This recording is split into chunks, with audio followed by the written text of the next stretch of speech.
Bharat Ratna doctor Bhimrao Ambedkar को कोटि कोटि नमन। ये कार्यक्रम डॉक्टर भीमराव अंबेडकर के जीवन पर आधारित है, जहां भारत की जनता के प्रति उनके योगदानों को पूरी सजगता से चित्रित और रेखांकित करने का प्रयास है। कार्यक्रम में दिखाई गई घटनाएं लब्ध प्रतिष्ठ पुस्तकों से ली गई हैं। इस कार्यक्रम के जरिए चैनल की ओर से एक विश्वसनीय, सजग और सकारात्मक प्रयास है कि डॉक्टर बाबा साहेब भीमराव अंबेडकर के जीवन की संघर्ष यात्रा एवं गौरव गाथा पूरे आदर के साथ घर घर पहुंचे और उनके योगदानों से सभी संपूर्णता में परिचित और आह्लादित हों।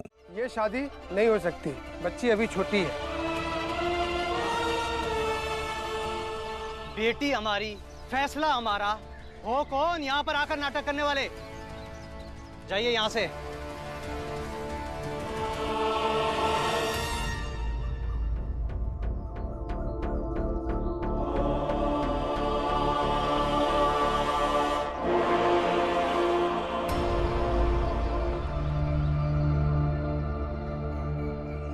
ये सत्यशोधक समाज के लोग हैं। महात्मा ज्योतिबा फुले की संस्था आज भी सावित्रीबाई फुले सामाजिक कुरीतियों को दूर करने के लिए चलाती हैं। और मेरे बाबा कहते हैं, भीम बेटा, सत्यशोधक समाज का काम नारी उत्थान का है। औरतों को समाज में हक दिलाना, उनको शिक्षा का अधिकार दिलाना और उन्हें इस योग्य बनाना कि वो अपना जीवन विवेक से चला सके। साथ ही सत्यशोधक समाज औरतों और लड़कियों के ऊपर होने वाले सामाजिक अत्याचार का विरोध करने और उनसे उनको छुटकारा दिलाने का काम करता है। इसलिए महात्मा फुले ने अपने पत्नी के साथ मिलकर पुणे में बालिका विद्यालय की स्थापना की। उन्होंने बाल विवाह का विरोध किया, उन्होंने विधवा विवाह का समर्थन किया, बल्कि अपने संरक्षण में कई विधवाओं की शादी भी कर दी। अब महात्मा फुले स्वर्गवासी हो गए, लेकिन उनकी पत्नी सावित्रीबाई फुले और उनकी संस्था सत्यशोधक समाज आज भी काम कर रही है। ये काम सिर्फ महाराष्ट्र में नहीं हो रहा है, बल्कि देश के कई भागों में हो रहा है। कई आंदोलन चल रहे हैं, जैसे कि बंगाल में राजा राम मोहन राय, ईश्वरचंद विद्यासागर, उत्तर भारत में स्वामी दयानंद सरस्वती और उनके आर्य समाज के लोग ये काम कर रहे हैं। मेरे बाबा कहते हैं कि सावित्रीबाई फुले यही सातारा की हैं। हाँ, यही नायगांव में रहती है। जानता हूँ और आपके मुखिया भिलारे गुरुजी को भी जानता हूँ, लेकिन उससे क्या? सदियों पुरानी परंपरा को हम ऐसे ही छोड़ दें? गलत परंपरा तो छोड़नी चाहिए, चाहे वो 1000 साल पुरानी क्यों ना हो। इतनी कम उम्र में लड़कियों की शादी उचित नहीं है। ये तो उनकी विकास की उम्र है और यही तो सावित्रीबाई सबको समझाती हैं। अगर नारी स्वस्थ और खुशहाल रहेगी तो पूरा समाज स्वस्थ और खुशहाल रहेगा। अब उनके मायके के लोग इस आंदोलन में उनका साथ नहीं देंगे तो और कोई उनका साथ कैसे देगा? ये तो बदलाव की लड़ाई है ना। हमें कोई बदलाव नहीं चाहिए। कोई हमारे परंपराओं से खेले, ये हम नहीं होने देंगे। चाहे वो कोई भी हो, कहीं का भी हो, हम ऐसा उसे नहीं करने देंगे। डर गया है, इसलिए इन लोगों को हमारे सामने लाके खड़ा कर दिया है। बहुत शातिर है ये पिद्दी। तेरे बाबा तुझे जो फालतू की चीजें बताते हैं, सिखाते हैं, वही चीज तू यहाँ आके ज्ञान देता है। देखिए, बात ये नहीं है कि ये बालक हमें यहाँ लाया है या नहीं। बात ये है कि आप लोग ये जो कर रहे हैं वो गलत है और हमारी संस्था का ये दायित्व बनता है कि ऐसे गलत कार्यों को हम विरोध करें, उसे रोकें। हम तो रुकने से रहे और आज हमारे बीच में जो भी कोई आया उसे हमारा सामना करना होगा।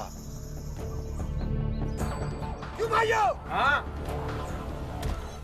हम हिंसा में विश्वास नहीं करते।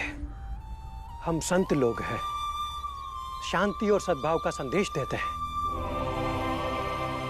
क्योंकि हिंसा से हमें किसी पर अपनी बात थोपनी नहीं है, बल्कि अनुराग से हृदय परिवर्तन करना है। यदि कोई हमारे साथ कुछ गलत करने की चेष्टा करता है तो उसका परिणाम आप भली भांति जानते हैं।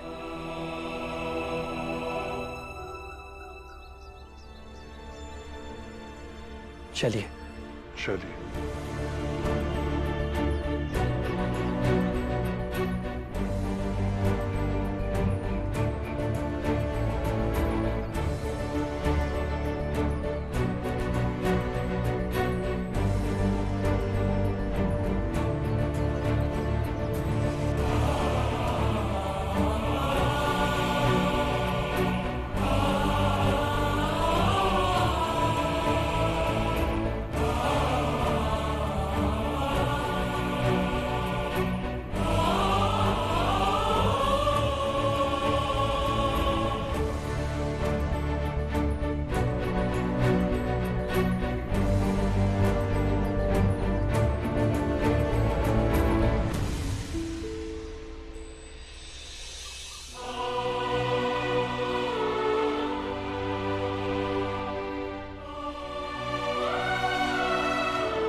आपके पास दो विकल्प है। पहला ये कि आप इस बच्ची की शादी इसी वक्त रुकवा दीजिए, या फिर दूसरा ये कि अगर आपको आपकी बेटी बोझ लगती है तो हम इस बच्ची को अपने साथ ले जाएंगे।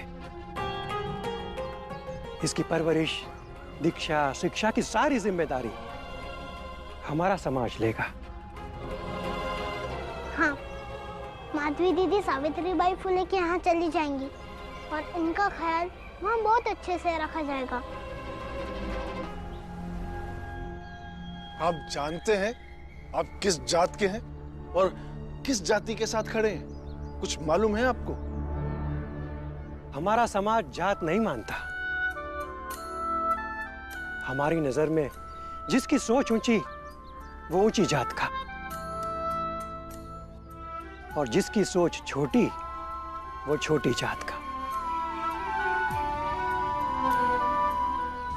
अरे अजीब पागलपन है। मेरे घर में आकर मेरी बेटी को घेर कर बोल रहे हो कि ये शादी नहीं हो सकती। क्या जानते हैं आप लोग अपने बारे में? कितना जानते हैं? मेरी बड़ी बेटी की विदाई होने वाली थी, कल उसको सांप ने काट लिया, वो मर गई। अब लड़के वाले आएंगे, उनको क्या मुंह दिखाएंगे हम? क्या जवाब देंगे? और इस बेटी की हम शादी करने वाले थे, आज नहीं तो कल करेंगे ना। अगर अभी इसकी शादी करने से दो परिवार बस जाते हैं तो इसमें क्या बुरा है? और हम भी निश्चिंत हो जाएंगे। हमने जो बड़ी बेटी की शादी पे खर्च किया था वो पानी में नहीं गया। हमारी मजबूरी क्यों नहीं समझ रहे हो आप लोग? ये सब बनाई गई मजबूरियां हैं, और इन मजबूरियों के सामने मेरी दीदी की बेबसी को ढकने की कोशिश की जा रही है। चुप कर दो, अपना गंदा मुंह बंद कर ले। मेरी बेटी तेरी बहन नहीं हो सकती है कभी भी। आज इन लोगों की वजह से तेरी इतनी हिम्मत हो गई, तू आज हमारे घर में घुसकर हमारी बराबरी कर रहा है। लेकिन सुन ले, तालाब का गंदा पानी कमल के पत्ते पर कभी भी नहीं टिक सकता। अगर कमल उस पानी के अंदर है तब भी नहीं टिक सकता। निकल जा यहाँ से।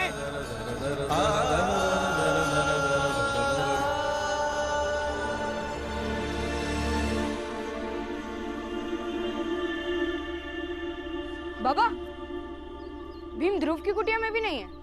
वो तो रात में मेरे साथ ही था और बहुत परेशान था। उसे अफसोस था कि माधवी की शादी। वो माधवी के घर गया है। आज हल्दी की रस्म है ना।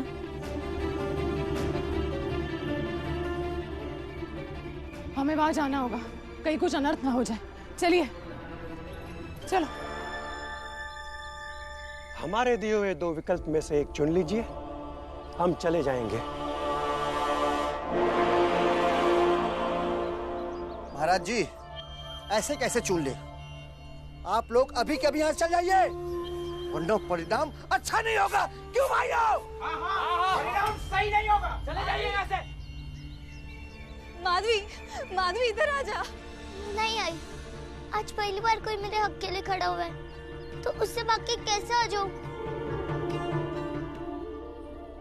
तो ठीक है, अब एक विकल्प हम देते हैं आप लोगों को। जा मिट्टी के तेल का डब्बा लेकर आ।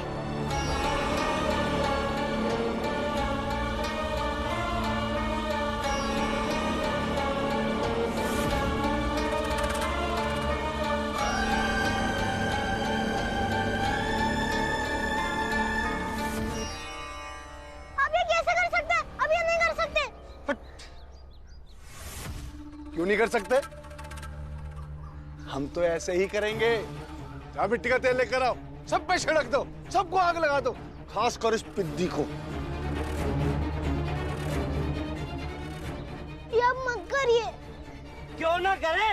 अरे बेटे की बगावत कई बार वैचारिक विरोध समझकर क्षमा की जाती है, लेकिन अगर बेटी बगावत करे तो ये संस्कार की हानि होती है, और हमारा समाज संस्कार पर ही तो टिका है। पंडित जी एकदम सही कह रहे हैं, क्यों भाइयों? हाँ, बिल्कुल सही कह रहे। सुनिए मैं। तू खड़ी खड़ी मुंह क्या देख रही है? ये मुंह माया ज्यादा मत दिखा, यहाँ पर फैसले की घड़ी है ये। जा मिट्टी के तेल का डब्बा लेकर आ। ठीक है बाबा, अब मुझे जला दो।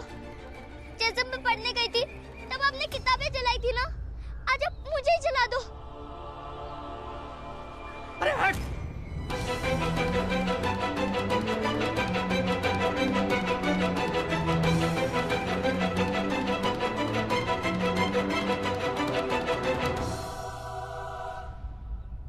देखिए, हम डरेंगे नहीं। हम महात्मा फुले के विचारों को मानने वाले लोग हैं और उसी पे चलने के लिए प्रतिबद्ध हैं। आप जैसी कट्टर सोच रखने वाले लोग हमें रोज मिलते हैं और कमोबेश हमें रोज मुसीबतों से अपनी जान पे खेलना पड़ता है। इसलिए हमें जलाने भी आएंगे तो हम डर के भाग नहीं जाएंगे। जब तक हम में से कोई भी जिंदा है, इस बच्ची का बचाव करते रहेंगे। मैं तुम लोगों को कुछ नहीं करूंगा, और अपने हाथों से अपनी बेटी को जलाने से अच्छा है हम पति पत्नी खुद जलकर मर जाएं।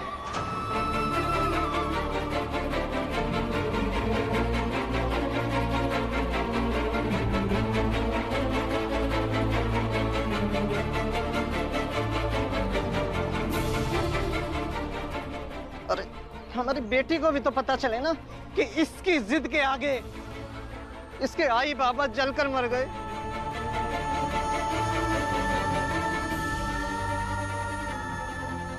ये क्या कह रहे हो बाबा? हम आज भी सही बोल रहे तेरे बाबा। हम अब आ गए। छोटा बेटा बीमारी से मर गया, काम का पता नहीं किस अभिशाप से मर गई, और एक तू है जो जीते जी हमें इतनी तकलीफ दे रही है जितना मेरे दोनों हमारे बच्चों ने नहीं दिया।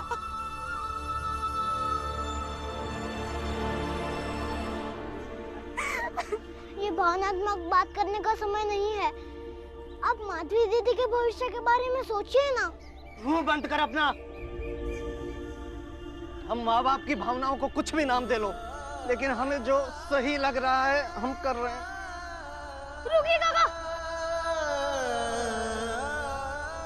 इस सेठ जी ने आपको बहका दिया। अब इनके बहकावे में आके बहुत बड़ी गलती कर रहे हैं। किसी ने नहीं बहकाया है हमें। हमें यही करना है क्योंकि यही सही लग रहा है हमें।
शादी करने के लिए तैयार हूँ।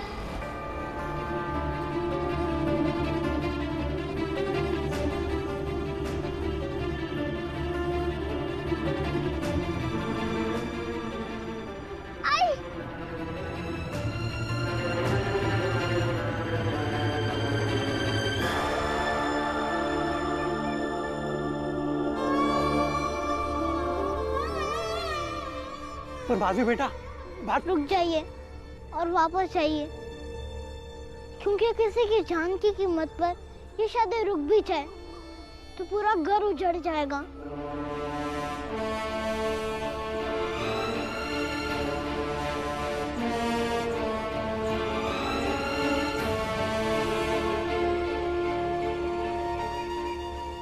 मुझे माफ कर देना दीदी, आपकी शादी रोकने की मैंने बहुत कोशिश की, लेकिन मैं नाकामयाब रहा। माफ मुझे कर दो भाई, मैंने न जाने गुस्से में क्या क्या बोल दिया। नसीब में चाहे जो लिखा हो सो हो, लेकिन तुम्हारी ये दीदी इस बात को लेकर हमेशा याद रखेगी कि जब मेरे आए बाबा, काका काकी, पड़ोसी, समाज सबने नहीं समझा तो कुछ अनजान लोग और एक दूसरी माँ से जन्मे दूसरे जाति के भाई ने समझा। और मैं ये भी याद रखूंगी, भले सब तुझे छोटी जाति का कहे, लेकिन तू भाई बहुत बड़ा है, इतना बड़ा, इतना ऊंचा कि ऊंची जाति भी उसकी बराबरी कभी नहीं कर सकती।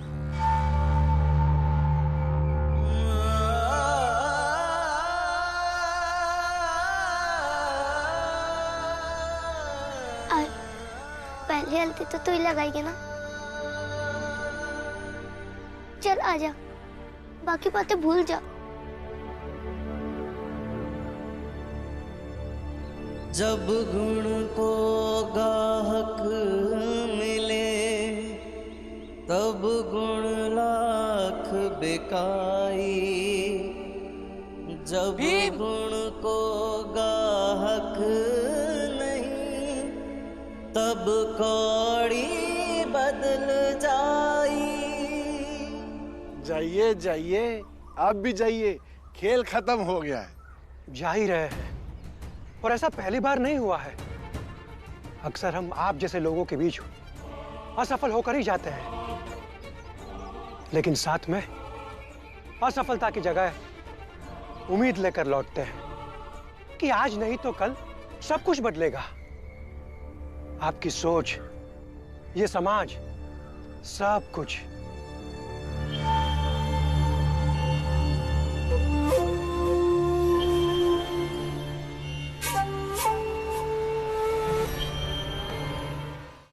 भीम सुनना। अरे भीम सुन तो सही। बेटा, भीम बात को समझ। भीम बेटा, रुको भीम। भीमा बेटा चुप हो जाना, हाँ मत रो, बस हो गया। बाबा, आई आपने कहा था ना कि मैं उनके मामले में बीच में ना पड़ूं, तो मैं नहीं पड़ा। आपने एक बार मुझे सत्य शोधक समाज के बारे में बताया था, तो मैं उनके पास गया और सोचा कि मैं तो उनकी शादी नहीं रोक सकता, मगर वो तो शादी रोक सकते हैं ना, और शादी रुक भी गई थी। मगर दीदी ने अपनी पूरी खुशी कुर्बान कर दी ताकि उनके माँ बाप सही सलामत रहें।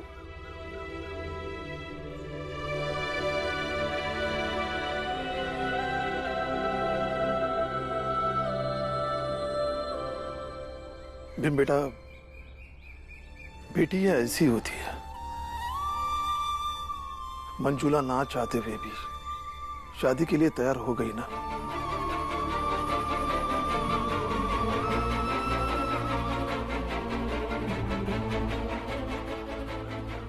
लेकिन बाबा, माँ बाप और समाज ऐसा क्यों होता है? इन्हें कोई क्यों नहीं रोक सकता? बताओ ना।